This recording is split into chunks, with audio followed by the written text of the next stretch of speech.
जय Hind, Vande Mataram dear students. स्वागत है आपका आपके अपने यूट्यूब लर्निंग प्लेटफॉर्म माई डी यू यूनिवर्सिटी पे। स्टूडेंट्स, मैं आपका अपना एजुकेटर शुभम सर आज आपके लिए लेकर अवेलेबल है एक और इम्पॉर्टेंट प्रीवियस ईयर पेपर।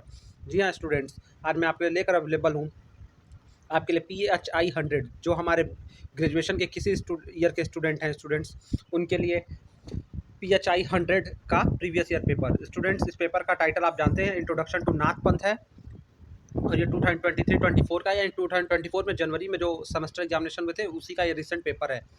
तो ठीक है स्टूडेंट्स, तो इस वीडियो में हम देखेंगे कैसे क्वेश्चन आए थे और उनके राइट आंसर्स क्या हैं। तो वीडियो में बने रहेगा, वीडियो को पूरा लास्ट अंत तक देखिएगा, छोटी छोटी बातों को नोट भी करते चलेगा।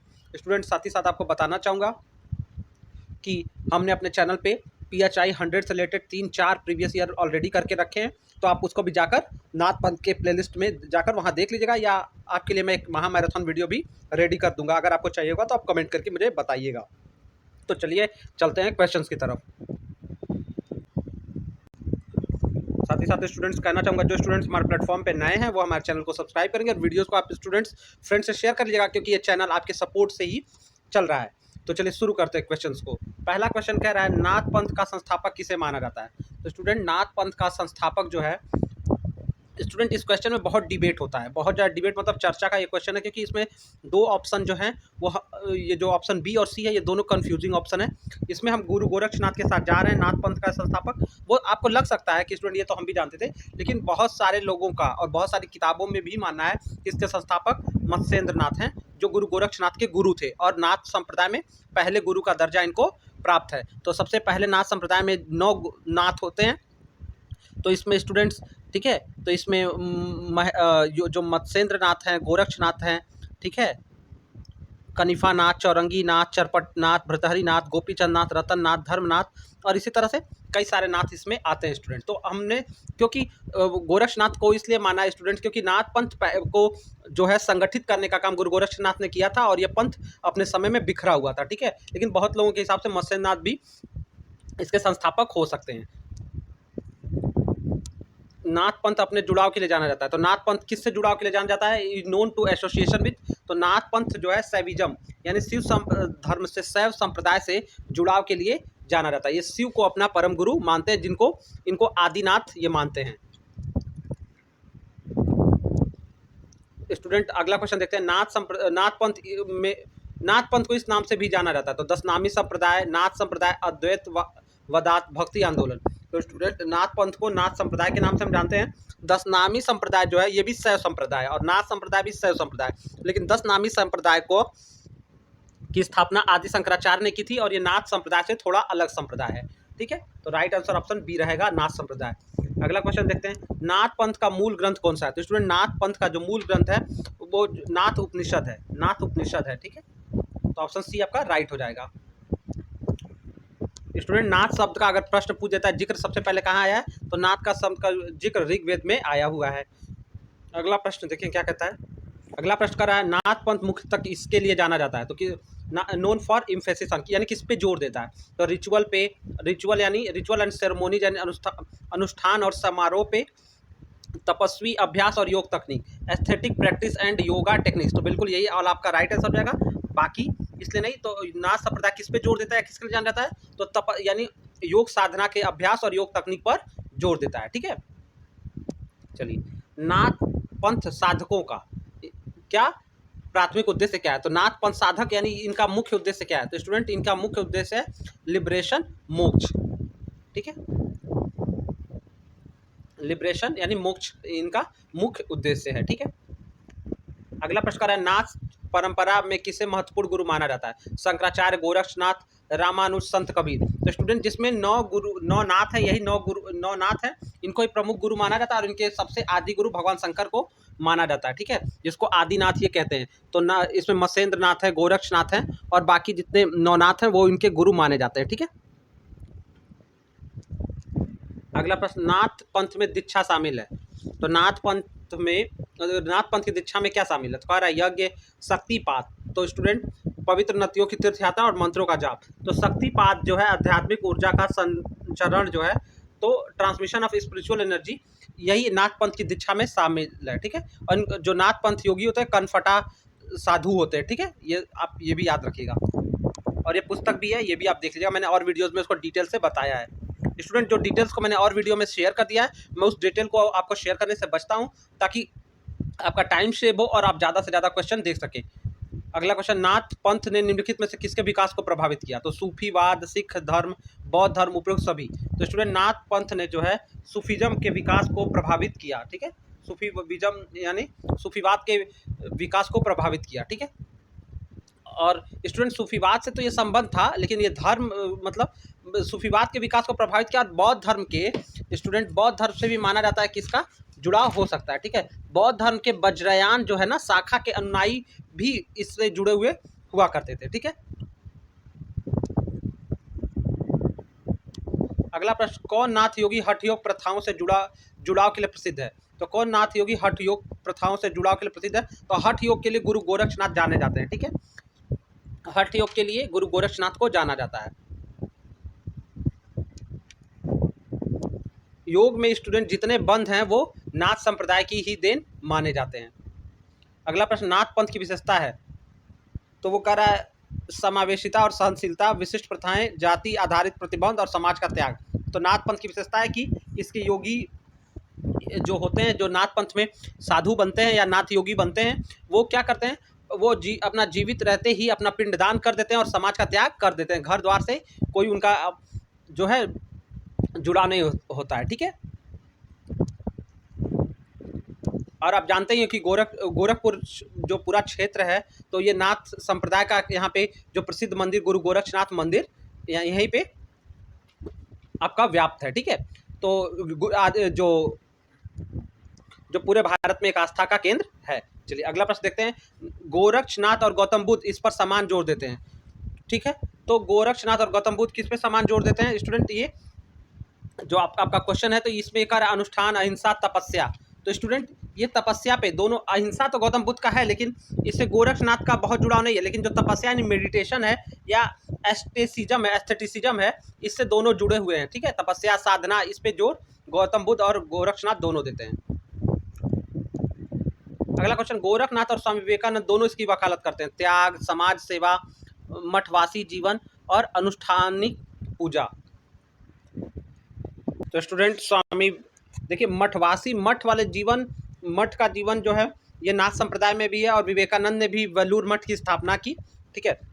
लेकिन दोनों किसकी वकालत करते हैं? तो दोनों स्टूडेंट्स अगर वकालत करें तो दोनों समाज सेवा, यहाँ पे मुझे ज़्यादा उपयुक्त लग रहा है, दोनों समाज सेवा की वकालत करते हैं, ठीक है। तो आप यहाँ पे सोशल सर्विस के साथ जाइएगा, लेकिन मठवासी जीवन के समर्थक दोनों हैं। गोरखनाथ और परमहंस योगानंद इसके महत्व में बल देते हैं। तो स्टूडेंट, परमहंस योगानंद ने 20वीं सेंचुरी में ऑटोबायोग्राफी ऑफ ए योगी यानी योगी कथामृत नाम की पुस्तक लिखी। और ये दोनों जो है, तो गोरक्षनाथ और मतलब परमहंस योगानंद जो है ये योग क्रिया पे बल देते हैं स्टूडेंट दोनों। और ये शारीरिक मुद्राएं और आसन इसमें समाहित है, योग क्रिया पे बल देते हैं और इसमें फिजिकल पोस्चर और आसन इसमें शामिल है, ठीक है। इसमें आसन शामिल है। गोरक्षनाथ और पतंजलि दोनों संबंधित है स्टूडेंट। तो पतंजलि का अष्टांग योग सिद्धांत है और गोरक्षनाथ का हठ योग है, तो षष्टांग योग है, ठीक है।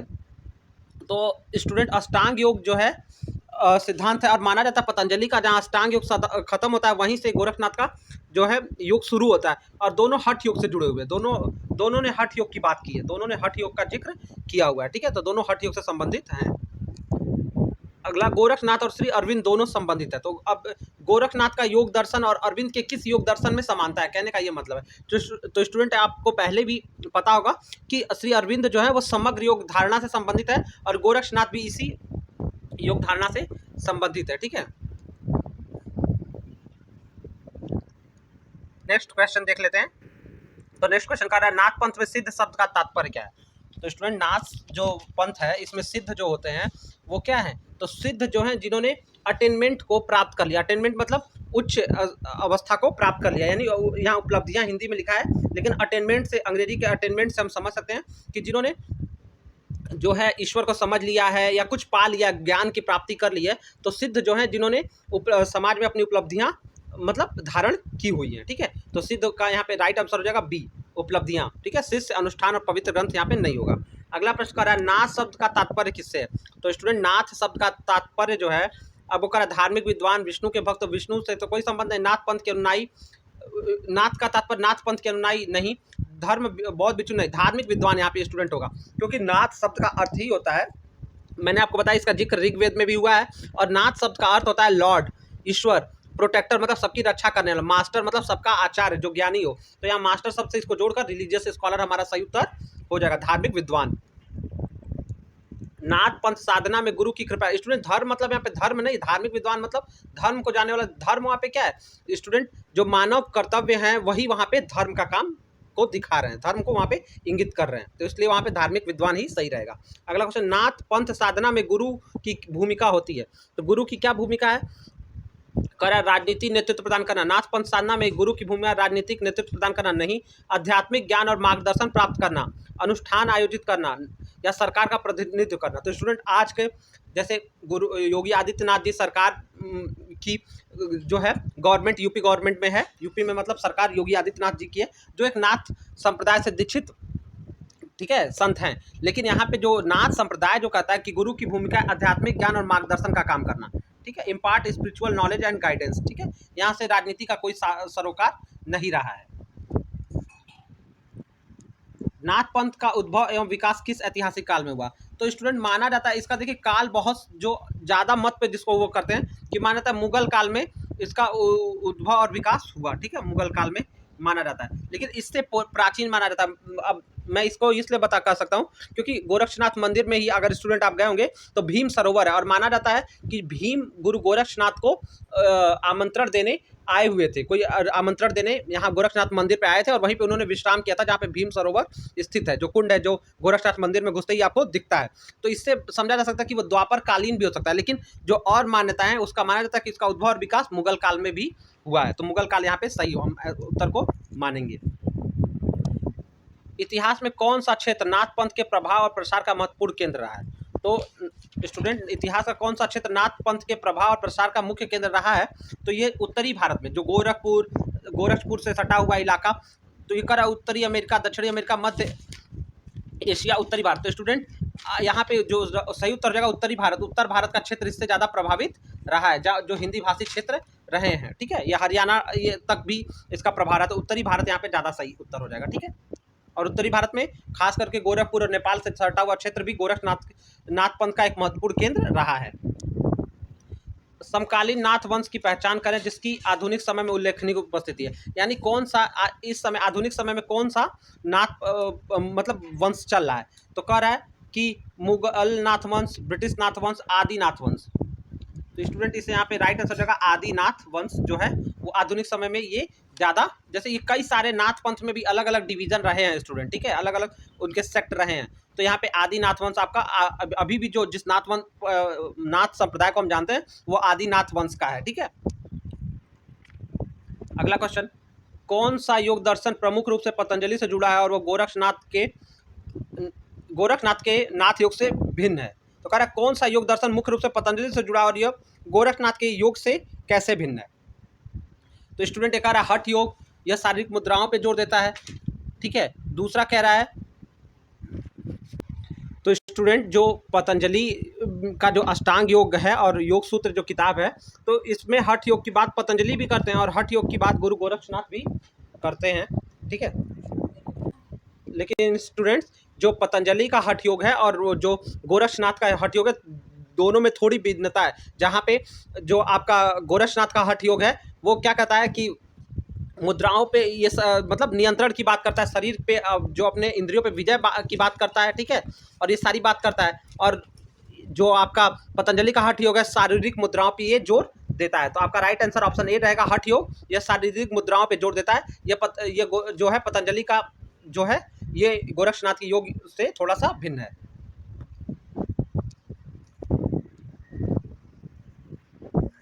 अगला प्रश्न भी देख लेते हैं क्या पूछा था।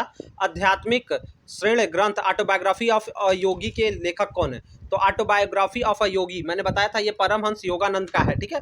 इनको स्टूडेंट अपने और सारे वीडियोज में मैंने डिटेल में बताया है, तो आप जाके वो भी वीडियोस देख लीजिएगा, इनके बारे में मैंने और इन्फॉर्मेशन दिया हुआ है, ठीक है, इसलिए यहाँ पे आपका टाइम वेस्ट नहीं करेंगे। अगला क्वेश्चन, गोरक्षनाथ और परमहंस योगानंद की दोनों की शिक्षा में योग का कौन सा रूप प्रमुखता से दिखता है? तो कुंडलिनी योग, हठ योग, ज्ञान योग, भक्ति योग। तो स्टूडेंट जो है इनमें ज्ञान योग जो है, ठीक है, परमहंस योगानंद ने हठ योग को माना, उपयोगी माना है, लेकिन इस पर विशेष बल नहीं दिया, और ज्ञान योग की बात दोनों लोगों में विशेष रूप से समान है, ठीक है, तो यहाँ पे ज्ञान योग होगा, ठीक है। अगला प्रश्न, पारंपरिक भारतीय आध्यात्मिकता को आधुनिक दर्शन के संदर्भ में संश्लेषित करने के लिए जाना जाता है, यानी भारतीय आध्यात्मिकता को आधुनिक दर्शन से संश्लेषित करने के लिए किसे जाना जाता है? तो स्टूडेंट ये जो है आधुनिक जब दर्शन की बात करता है तो इसको परमहंस योगानंद को जाना जाता है, ठीक है, परमहंस योगानंद को जाना जाता है, ठीक है। आध्यात्मिकता को इन्होंने आधुनिक दर्शन से जोड़ दिया है। और इनके स्टूडेंट ये जो पुस्तक ऑटोबायोग्राफी ऑफ अ योगी है, ये बहुत ही पॉपुलर किताब है, और हर स्टूडेंट को अगर समय रहे तो इसको मंगा के हिंदी या इंग्लिश में अपने इच्छा अनुसार पढ़ना चाहिए। निम्नलिखित में से कौन सा एक प्रसिद्ध नाथ योगी नाथ साहित्य में अपने योगदान के लिए जाने जाते हैं? तो स्टूडेंट जो गोरक्षनाथ हैं, इन्होंने गोरक्ष शतक, योग बीज, इस तरह की बहुत सारी पुस्तकों की रचना की, ठीक है, और ये इनको भोजपुरी भाषा का प्रथम कवि भी माना जाता है, ठीक है, आप इसको ध्यान दीजिएगा क्योंकि इन्होंने भोजपुरी भाषा में सबसे पहले पंक्तियां और कविताओं को लिखा हुआ है, ठीक है, तो इन्होंने बहुत सारे, गोरक्ष शतक इनका एक प्रमुख पुस्तक है, और ये नाथ साहित्य में योगदान के लिए जाने जाते हैं। अगला प्रश्न, नाथ परंपरा में सिद्ध किसे माना जाता है? तो स्टूडेंट सिद्ध का मैंने बताया हो, जिसने क्या कर लिया हो, जो एक निपुण व्यक्ति हो, एक मास्टर हो, एक आचार्य हो, जिसने बहुत कुछ प्राप्त हो, तो निपुण गुरु, ठीक है, इसमें इसका सही उत्तर हो जाएगा निपुण गुरु, ठीक है, जिसने मतलब जो सब चीज में दक्ष है और योग जो विकारों से क्या है, मुक्त है, ठीक है, उसी को सिद्ध माना गया, ठीक है। अगला क्वेश्चन, कौन सा ग्रंथ नाथ पंथ के दर्शन और प्रथाओं के लिए मूलभूत माना जाता है? तो स्टूडेंट नाथ एक इनका प्रमुख ग्रंथ जो है नाथ उपनिषद तो है ही, लेकिन नाथ पंथ के दर्शन और प्रथाओं के लिए हजारी प्रसाद द्विवेदी जी द्वारा एक जो पुस्तक लिखी है, नाथ संप्रदाय लिखी गई है, ये जो है उनको दर्शन को समझने के लिए एक मूलभूत ग्रंथ मानी जाती है, नाथ संप्रदाय को समझने के लिए। कौन सा शासक नाथ पंथ और उसके अनुयायियों के समर्थन के लिए जाना जाता था?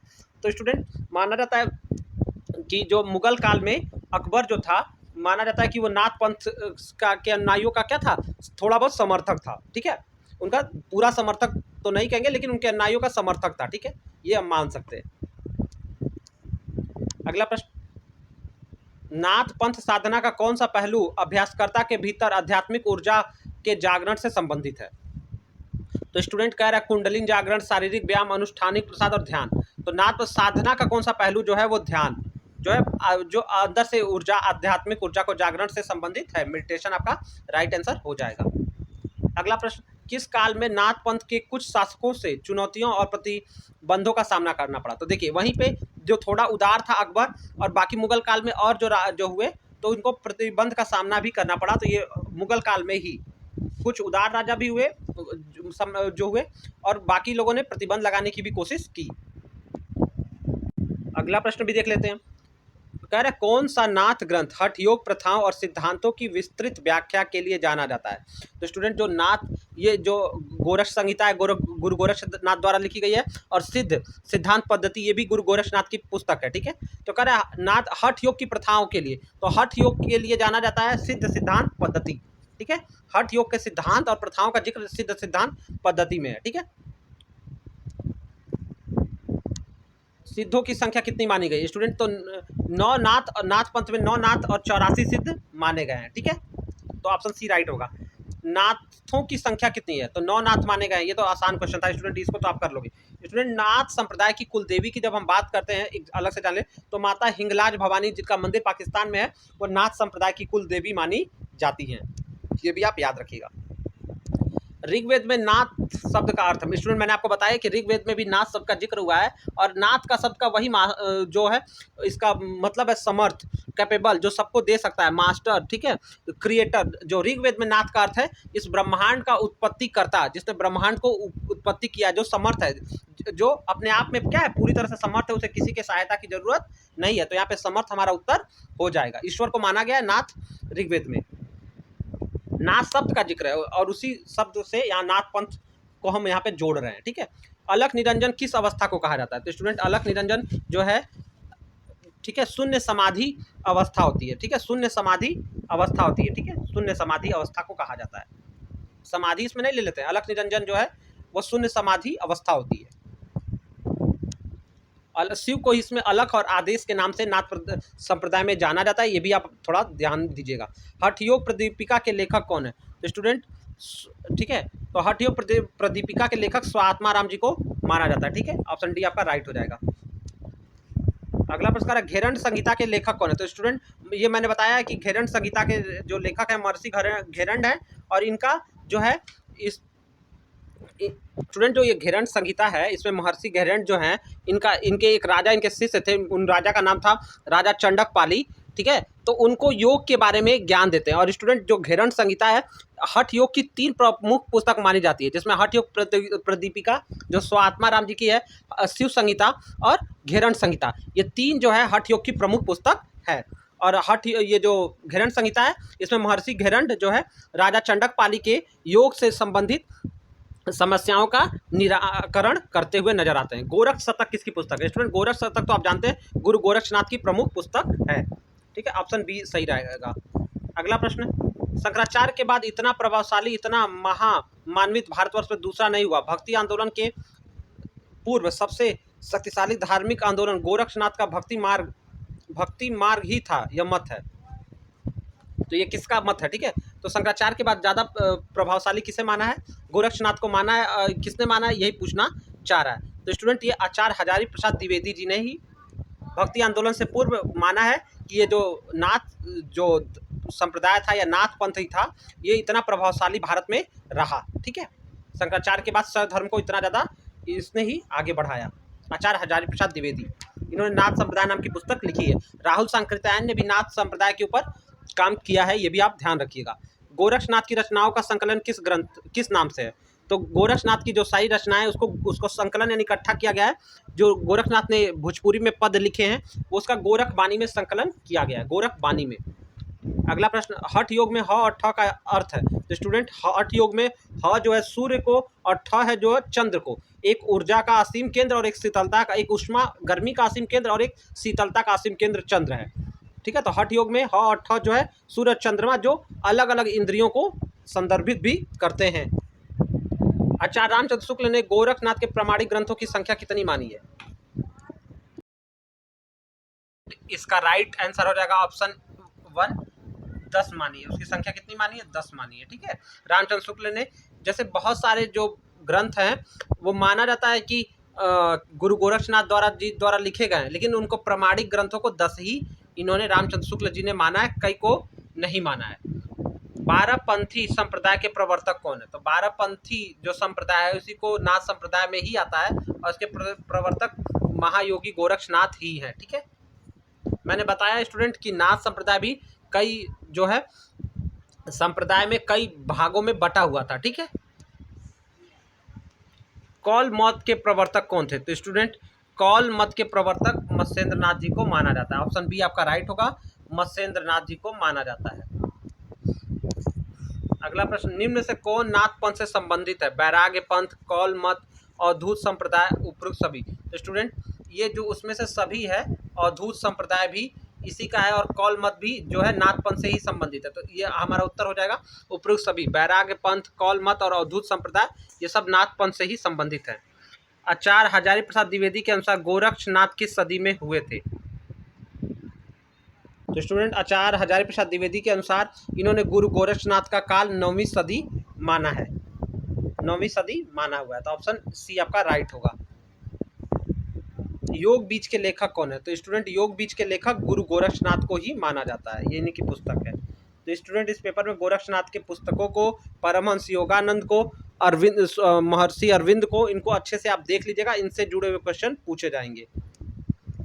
अगला प्रश्न कर रहा है, निम्नलिखित में से कौन योग मार्ग में लोकगीतों के लिए प्रसिद्ध है? तो मैंने बताया ही कि बहुत सारी कविताओं का रचना गुरु गोरक्षनाथ ने भोजपुरी भाषा में कहा है और ये योग मार्ग पर जोर देती हैं। ठीक है, तो गुरु गोरक्षनाथ। तो स्टूडेंट, इस तरह से हमने आपके लिए नाथ पंथ के 50 क्वेश्चंस का जो आपके प्रीवियस ईयर से आए थे उनको कवर किया। आशा करते हैं वीडियो लेक्चर आपको अच्छा लगा होगा। तो स्टूडेंट, वीडियो को फ्रेंड से शेयर करना ना भूलिएगा। मिलते हैं नेक्स्ट वीडियो में। स्टूडेंट, फिर भी आपको अगर किसी और पेपर का माइनर चाहिए तो आप हमें कमेंट करके बताइएगा।